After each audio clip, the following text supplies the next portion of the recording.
Ryan Cotta sat at his desk in a quiet corner of a bustling tech company in New York City. As a 27-year-old software developer, he had achieved what many dream of: a good job, a promising career, and a diverse team of colleagues. Yet, every time he had to speak up in meetings or join conversations at lunch, he hesitated. It wasn't that Ryan didn't know English.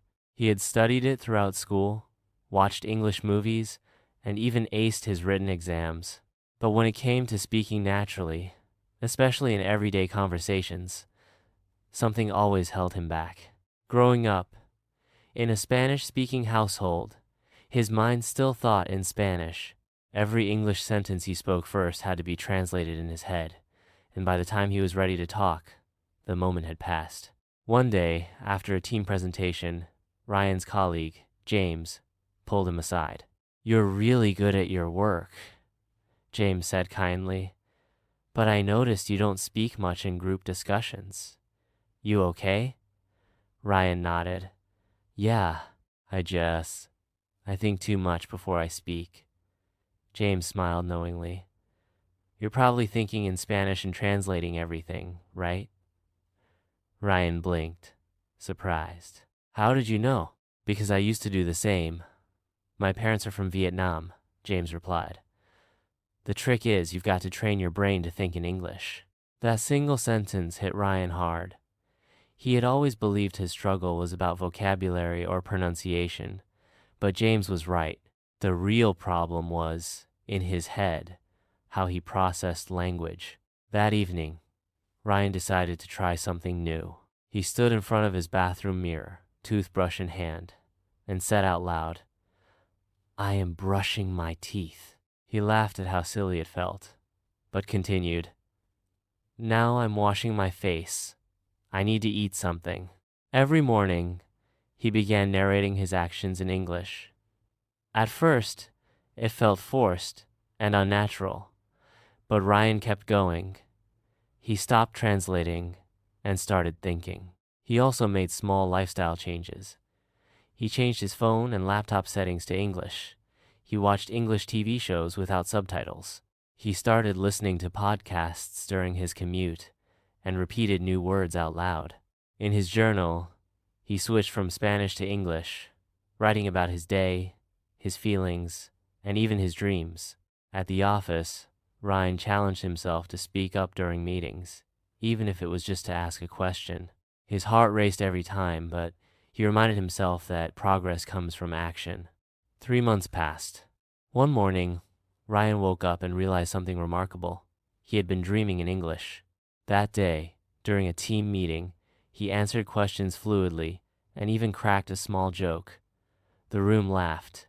He felt light and proud. His confidence grew. He joined a local language exchange meetup on weekends, helping others with Spanish and practicing English with native speakers.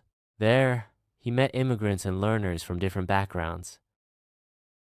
Sharing stories with them made him realize that language learning was a journey for many, and he wasn't alone. Ryan also began volunteering at a community center, helping new arrivals improve their English.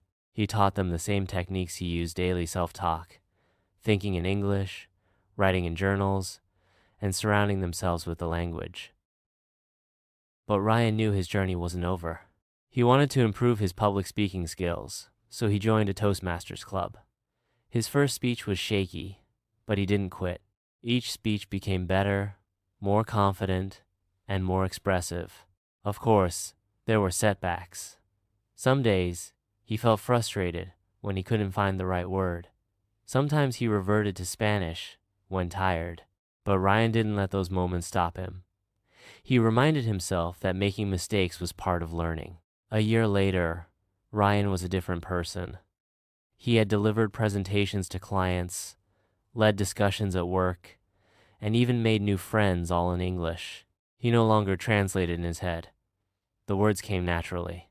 Ryan still practiced daily.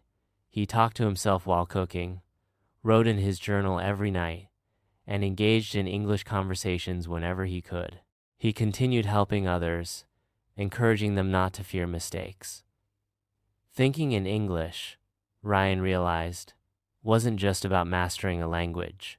It was about building confidence, making connections, and expressing himself freely.